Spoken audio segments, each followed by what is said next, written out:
اب وہ ایک نقشہ کھینچ رہے ہیں کہ اللہ کے عباد الرحمن، اللہ کے بندے، خاص اللہ کے بندے، اللہ کے چہیتے بندے، اللہ کے محبوب بندے کیسے ہوتے ہیں۔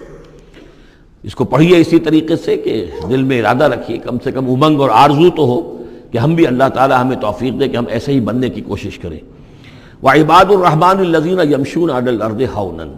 اللہ کے بندے وہ ہیں جو زمین پر چلتے ہیں تو آہستگی اور نرمی کے ساتھ، قدم مار کر نہیں چلتے، اکڑ کر نہیں چلتے، بلکہ یہ کہ معلوم ہوتا ہے فروتنی کے ساتھ چل رہے ہیں، اور یہ اپنے آپ کو آقا نہیں سمجھتے، مالک نہیں سمجھتے، بلکہ غلام سمجھتے ہیں۔ اللہ کے غلام ہیں، عباد الرحمن ہیں، اللہ کے بندے ہیں، تو غلاموں کی طرح چلتے ہیں، وہ اکڑ کر نہیں چلتے۔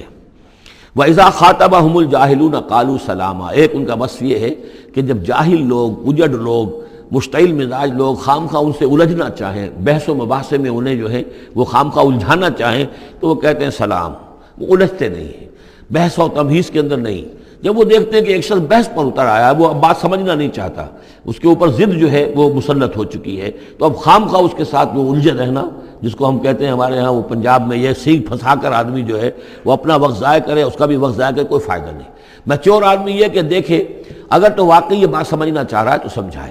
نہیں سمجھنا چاہتا، اس کی اصل میں نیت ہی نہیں ہے، تو پھر خام خواہ اس کے ساتھ الجھنے کا فائدہ نہیں۔ والذین یبیتون لربہم سجدا وقیاما، اور وہ لوگ کہ جو راتیں بسر کرتے ہیں اپنے رب کے لیے سجدے اور قیام میں۔ یہاں وہ بات بہت واضح ہو گئی، جہاں تک 5 فرض نمازیں ہیں وہ تو فرض ہیں، وہ تو تعمیر سیرت کی بنیادیں ہیں، ان کی تو مداومت کرنی ہے۔ والذین یحافظون والذین هم علی صلواتہم یحافظون، لیکن یہ لوگ جو ہیں جن کے دل آشنا ہو گئے ہوں اللہ سے، اگر یہ اللہ کے ساتھ دوستی ہو چکی ہو، تو پھر یہ کہ رات کا وقت ہوتا ہے کہ جس میں وہ پھر بندہ اٹھتا ہے، کوئی دیکھ نہیں رہا ہے، لوگ سوئے ہوئے ہیں، کوئی ڈسٹربنس نہیں ہے۔ خیر ہماری تو آج کل شہری زندگی میں راتوں میں بھی ڈسٹربنس رہتی ہے، لیکن یہ کہ عام طور پر بہرحال دن کے مقابلے میں تو ایک سکون کی کیفیت ہوتی ہے، اس وقت اپنے رب سے راد و نیاز کی باتیں، کبھی اس کے سامنے کھڑے ہیں، کبھی سر بسجود ہیں۔ والذین یبیتون لربہم سجدا وقیاما والذین یقولون، اور وہ کہتے رہتے ہیں سب کے باوجود، ربنا اصرف عنا عذاب جہنم، اے رب ہمارے عذاب جہنم کو ہم سے پھیر دے، دور کر دے۔ یہ سورہ نور میں بھی ہم نے پڑھا تھا کہ وہ ساری شخصیت جو ہے بیان کرنے کے بعد وہ اس کے بعد بھی لرزاں و ترساں رہتے ہیں۔ یوما تتقلب فیہ القلوب والابصار، ڈرتے رہتے ہیں اس دن کے خیال سے کہ جس میں نگاہیں اور دل الٹ دیے جائیں گے قیامت کے دن سے۔ ان عذابہا کان غراما، یقیناً اس کا عذاب جو ہے وہ چمٹ جانے والی شے ہے۔ انہا ساعت مستقر و مقامہ، پروردگار وہ جگہ جہنم جو ہے یقیناً بہت بری جگہ ہے، مستقل قیام کے لیے بھی اور تھوڑی دیر کے لیے بھی۔ جو میں نے عرض کیا تھا کہ دنیا میں بری سے بری جگہ بھی جو ہے اس میں بھی آپ تھوڑی دیر کے لیے جائیں گے تو ریکریشن ہو جائے گی چینج کی وجہ سے، اور اچھی سے اچھی جگہ جو ہے اس میں بھی مستقل رہنا پڑے تو پھر اس کے اندر کوئی حسن اور کوئی جو ہے دلچسپی باقی نہیں رہے گی۔ تو اس کے بجائے جو جنت کا اور جنت کا تصور دیا جا رہا ہے، جنت اتنی اچھی جگہ ہے کہ مستقل طور پر رہنے کے باوجود اس کی دلچسپیوں میں، اس کی رعنائیوں میں کوئی کمی نہیں ہوگی، اور جہنم اتنی بری جگہ ہے کہ ایک لحظے کے لیے بھی کسی کا قدم وہاں گیا تو وہ اپنی پوری جو ہے سختی اس کے اوپر ظاہر کر دے گی۔ والذین اذا انفقوا لم یسرفوا ولم یقتروا وکان بین ذلک قواما، اور وہ لوگ کہ جو خرچ کرتے ہیں تو نہ تو وہ اسراف کرتے ہیں اور نہ ہی بخل سے کام لیتے ہیں، بلکہ اس کے بین اعتدال جو ہے واقعہ یہ ہے کہ دنیا کا مشکل ترین کام ہے، توازن اور اعتدال۔ ظاہر بات ہے یہ لوگ جو میچور ہیں، سمجھدار ہیں، اب ان کے ہاں یہ ہوگا کہ ان کے اس خرچ کرنے کے معاملے میں بھی اعتدال ہوگا۔ والذین لا یدعون مع اللہ الہا آخر، 3 کبیرہ گناہ وہ ہیں جیسا کہ ہم نے پڑھا ہے سورہ نساء میں بھی، ان تجتنبوا کبائر ما تنہون عنہ، تو بڑے بڑے گناہ وہ کون سے ہیں کہ جن سے اگر تم باز رہو تو باقی چھوٹے گناہ تو اللہ تعالیٰ جو ہے وہ معاف بھی کرتا رہے گا۔ اور ان میں سے سب سے بڑا تو 2 مرتبہ فرمایا شرک، اور شرک کے بعد پھر قتل ناحق اور پھر زنا، یہ 3 ہیں۔ قتل ناحق سے بھی در حقیقت تمدن کی جڑ کٹ جاتی ہے، اور زنا سے تمدن جو ہے وہ سنڈاس بن جاتا ہے، پھر اس کے اندر گندگی ہو جاتی ہے۔ تو اس حوالے سے یہ 3 چیزیں یہاں بیان کی جا رہی ہیں۔ والذین لا یدعون مع اللہ الہا آخر، وہ لوگ کہ جو نہیں پکارتے اللہ کے ساتھ کسی اور معبود کو۔ ولا یقتلون النفس التي حرم اللہ الا بالحق، نہ ہی قتل کرتے ہیں کسی جان کو جس کو کہ اللہ نے محترم ٹھہرایا ہے مگر حق کے ساتھ۔ قتل کے بدلے قتل والا معاملہ ہے، یا مرتد کا قتل ہے، یا زانی شادی شدہ کا رجم ہے، جو بھی ہے، ولا یزنون، نہ وہ زنا کرتے ہیں، ومن یفعل ذلک یلقا اثاما، اور جو کوئی بھی یہ کام کرے گا وہ اس کی پاداش کو پکڑ کر اس کو جو ہے اس حاصل کر کے رہے گا، یعنی لازماً اس کی سزا اس کو مل کر رہے گی۔ یلقا اثاما یضاعف لہ العذاب یوم القیامہ، قیامت کے دن اس کا عذاب دگنا کر دیا جائے گا۔ یہ آیت اس اعتبار سے بہت اہم ہے کہ منکرین حدیث نے بہت شور مچایا ہوا ہے کہ قرآن مجید میں کہیں عذاب قبر کا کوئی تذکرہ نہیں ہے، صراحتاً واقعتاً نہیں ہے، احادیث میں بہت تفصیل ہے، لیکن یہ کہ یہ مقام ایسا ہے کہ جس سے ثابت ہوتا ہے کہ قیامت کے دن سے پہلے بھی عذاب ہے۔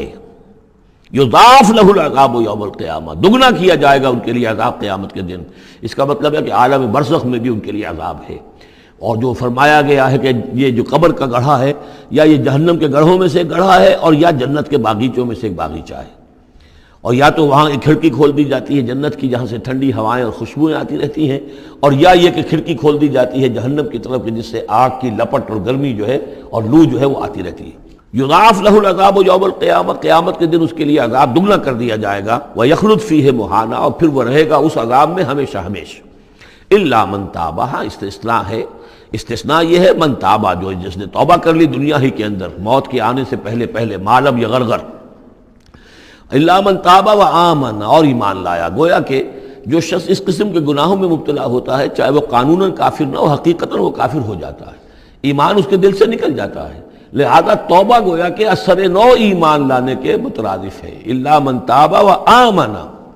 وعمل عملا صالحا، اور وہ پھر عمل کرے نیک، فاولئک یبدل اللہ سیئاتہم حسنات، تو ایسے لوگوں کی برائیوں کو اللہ تعالیٰ نیکیوں سے بدل دیتا ہے۔ اس کے دونوں معنی ہے کہ توبہ کے نتیجے میں ایک تو نامہ اعمال میں جو اندراج ہوا تھا برائی کا وہ صاف ہو جائے گا، اور اس کی جگہ نیکی کا اندراج ہو جائے گا، اور یہ معنی بھی ہے کہ زندگی میں اس دنیا میں توبہ کے نتیجے میں اخلاق جو ہے وہ پاک صاف ہو جاتے ہیں، دامن اخلاق کے دھبے دھل جاتے ہیں، اور انسان کا جو دامن کردار ہے پھر صاف شفاف ہو جاتا ہے۔ وَكَانَ اللَّهُ غَفُورًا رَحِيمًا، اور اللہ تعالیٰ غفور الرحیم ہے۔ وَمَن تَابَ وَعَمِلَ صَالِحًا، اب دوبارہ تکرار کی گئی، اور جو توبہ کرے اور پھر نیک عمل کرے، فَإِنَّهُ يَتُوبُ إِلَى اللَّهِ مَتَابًا، تو وہ ہے کہ جو توبہ کرتا ہے اللہ کی جناب میں جیسا کہ توبہ کرنے کا حق ہے۔ توبہ کی تسبیحیں ہو رہی ہوں، استغفار کی تسبیحیں ہو رہی ہوں، اور آیت کریمہ کے ختم ہو رہے ہوں 1.25 لاکھ کا اور لاکھ کا، لیکن حرام خوری جوں کی توں جاری ہو، وہ سارے غلط کام ویسے کہ ویسے جاری ہوں، وہ کوئی توبہ نہیں ہے، اس کا کچھ حاصل نہیں۔ والذین لا یشهدون الزور، اور وہ لوگ کہ جو جھوٹ کے پر موجود بھی نہیں رہتے۔ جھوٹ کی گواہی والی بات نہیں ہے یہاں، لیکن جھوٹ کی گواہی تو گویا کہ اس کے اندر خود بخود امپلائڈ ہے، یعنی ان کے اندر صداقت اور حق کے ساتھ اتنی غیرت ہوتی ہے کہ جہاں کوئی جھوٹ کا گزر بھی ہو وہاں وہ اپنی موجودگی بھی پسند نہیں کرتے۔ جھوٹ کا دھندا ہو رہا ہو، جھوٹ کا کاروبار ہو رہا ہو، جھوٹ بولا جا رہا ہو، یہ وہاں پر ان کی غیرت اور حمیت جو ہے صداقت کے ساتھ اور سچ کے ساتھ وہ اتنی ہے کہ وہ وہاں موجودگی بھی اپنی برداشت نہیں کرتے۔ وَإِذَا مَرُّوا بِاللَّغْوِ مَرُّوا كِرَامًا، اسی طریقے سے جب وہ کسی لغو کام کے پاس سے گزرتے ہیں تو اپنے دامن کو بچا کر گزر جاتے ہیں۔ دیکھیے وہاں بھی تھا سورہ مومنین کو شروع کی آیات میں وَالَّذِينَ هُمْ عَنِ اللَّغْوِ مُعْرِضُونَ، کہ جو لغو سے اعراض کرتے ہیں، اور یہاں یہ کہ اس کے پاس سے اگر گزر ہو بھی جائے اتفاقاً، خود تو قصد کرنا جو ہے بہت دور کی بات ہے، اس کا کوئی امکان ہی نہیں، اتفاقاً آپ راستہ چل رہے ہیں اور دیکھ رہے ہیں کوئی مداری کا تماشا ہو رہا ہے، آپ کا کوئی ارادہ نہیں تھا، لیکن وہاں رکیے بھی نہیں، وہاں سے جو ہے اپنے دامن کو بچاتے ہوئے نکل جائیے۔ والذین اذا ذکروا بآیات ربہم، اور وہ لوگ کہ جن کو جب ان کے رب کے آیات کے ذریعے سے نصیحت کی جاتی ہے، سمجھایا جاتا ہے، لم یخروا علیہا صما وعمیانا، تو نہیں گر پڑتے اس پر بہرے اور اندھے ہو کر۔ اس کے بھی دونوں معنی ہیں،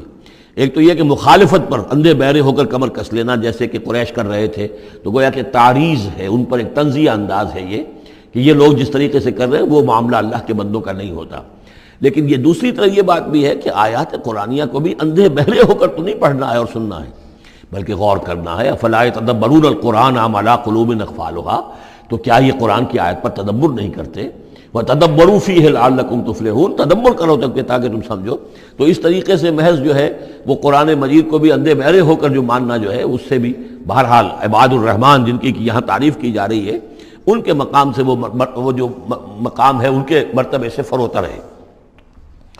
وَالَّذِينَ يَقُولُونَ رَبَّنَا هَبْ لَنَا مِنْ أَزْوَاجِنَا وَذُرِّيَّاتِنَا قُرَّةَ أَعْيُنٍ، اور وہ لوگ جو کہتے ہیں کہ اے رب ہمیں اپنی بیویوں اور ہماری اولاد کی طرف سے آنکھوں کی ٹھنڈک عطا فرما، یعنی یہ کہ جس راستے پر ہم چل رہے ہیں ہماری اولاد ہمارے گھر والے بھی اسی راستے پر چلیں تاکہ ہماری آنکھیں ٹھنڈی ہوں۔ ایسا نہ ہو کہ میں تو اللہ کے دین کے راستے کی طرف چلنے کی کوشش کر رہا ہوں اور اولاد کسی اور طرف کو دور لگا رہی ہے، تو ایک کشاکش ہے۔ پھر یہ جو صورتحال جو ہے فرکشن گھر کے اندر پیدا ہوتی ہے، تو اللہ تو ہمیں ہمارے گھر والوں سے آنکھوں کی ٹھنڈک عطا فرما، اور آنکھوں کی ٹھنڈک ظاہر بات ہے عباد الرحمن کی کن چیزوں میں ہوگی کہ وہ بھی اللہ کے بندے بنے، اللہ کی بندگی کے راستے کو اختیار کریں۔ وَجْعَلْنَا لِلْمُتَّقِينَ إِمَامًا، اور ہمیں متقیوں کا امام بنا۔ اس کا یہ مطلب نہیں ہے کہ امامت کی طلب ہے، بلکہ یہ کہ ہم خود امام ہیں۔ ایک شخص اپنے گھر کا سربراہ ہے، امام ہے، تو اے اللہ جن کے ہم امام ہیں انہیں متقی بنا دے۔ اس لیے کہ ظاہر بات ہے کہ میدان حشر میں جب ہم چلیں گے تو اس ایک شخص کے پیچھے اس کی اولاد چلی آ رہی ہے، اور معلوم ہو کہ وہ تو جہنمی ہیں جو چلے آ رہے ہیں، یہ خود تو بہرحال ایک نیک آدمی تھا نہیں، ہمارے پیچھے جو ہماری نسلیں آئیں اے اللہ انہیں بھی متقی بنا۔ جن کے ہم امام ہیں، جو ہمارے پیچھے ہیں، جن کے کہ ہم دنیا میں جیسے کہ فرمایا ہے ایک حدیث میں بھی آتا ہے کلکم راعٍ وکلکم مسئول عن رعیتہ، تم میں سے ہر شخص کی حیثیت ایک چرواہے کی ہے، اور اللہ نے کچھ نہ کچھ مخلوق جو ہے اپنی اس کے چرواہے کے حوالے کی ہے۔ تمہاری اولاد ہے، تمہاری بیوی ہے، یہ گھر کنبہ ہے، یہ تمہارا جو ہے یہ گویا کہ تمہارے متبعین ہیں، تمہارے فالوورز ہیں، تو اللہ ہمارے فالوورز کو متقی بنا دے، اور ہماری جو امامت ہے وہ متقیوں کی امامت ہو۔ اولئک یجزون الغرفۃ بما صبروا، یہ وہ لوگ ہیں کہ جن کو بالا خانے ملیں گے ان کے صبر کی جزا میں،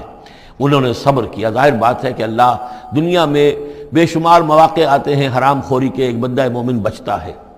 بہت سے مواقع پر اللہ تعالیٰ موقع دے کر آزما لیتا ہے کہ ذرا سی بھی اس کے اندر کمی ہو تو پھر یہ نکل جائے کسی غلط راستے کی طرف۔ انسان جو ہے صبر کرتا ہے، جذبات کو روکتا ہے، اپنی خواہشات کو روکتا ہے، شہوات کو تھامتا ہے، ان تمام چیزوں کو سنبھال کر یہ سب گویا کہ پوری زندگی صبر ہے۔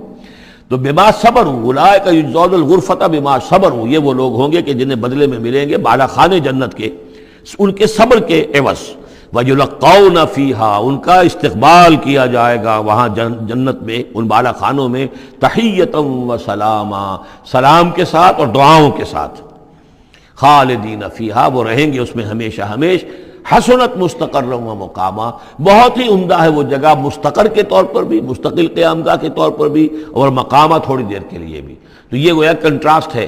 جہنم کو فرمایا ساعت مستقرا و مقاما، اور جنت حسنت مستقرا و مقاما۔